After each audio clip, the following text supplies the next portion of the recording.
How are you? তো একটা latest update আছে। 2027 সাল পর্যন্ত ভারতের হাইয়েস্ট লিগাল ল অফিসার, ভারতের অ্যাটর্নি জেনারেল হিসাবে পুনর্নিযুক্ত হলেন ভারতের সিনিয়র অ্যাডভোকেট আইনজীবী আর ভেঙ্কট রামানি। উনি 2027 সাল পর্যন্ত এই পদে থাকবেন। তো প্রথমেই বললাম, অ্যাটর্নি জেনারেল ইন্ডিয়ার হাইয়েস্ট লিগাল ল অফিসার। এই অ্যাটর্নি জেনারেল যে আইডিয়াটা নেওয়া হয়েছিল ইউকে কনস্টিটিউশন থেকে, ঠিক আছে। আর ইউনিয়নের ক্ষেত্রে যেমন অ্যাটর্নি জেনারেল যার নিজস্ব পার্ট আছে, সাংবিধানিক প্রতিষ্ঠান 76, আর রাজ্যের ক্ষেত্রে হলে অ্যাডভোকেট জেনারেল বলা হয় 165 আর্টিকেল, অনুচ্ছেদ।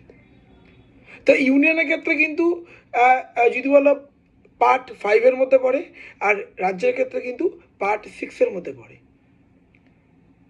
আর এটাও মনে রাখতে হবে, অ্যাটর্নি জেনারেল ভারতবর্ষের যে কোনো কক্ষে, রাজ্যসভা এবং লোকসভা যে কোনো কক্ষে অধিবেশনে তিনি পার্টিসিপেট করতে পারেন, কিন্তু তিনি যখন ভোটাভুটি হয় না, পার্টিসিপেট করতে পারবেন না। তার পোস্ট হলো সিমিলারলি সমতুল্য এমপির মতো।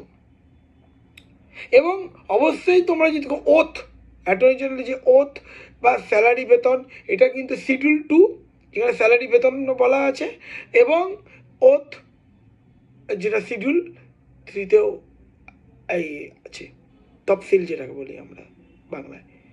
তো খুব গুরুত্বপূর্ণ একটা পোস্ট। ভারতবর্ষের যে কোনো বিচার প্রক্রিয়াও তিনি পার্টিসিপেট করতে পারেন। তিনি সরকারের পক্ষে সওয়াল করেন। ওনার অধস্তন্য হলেন সলিসিটর জেনারেল।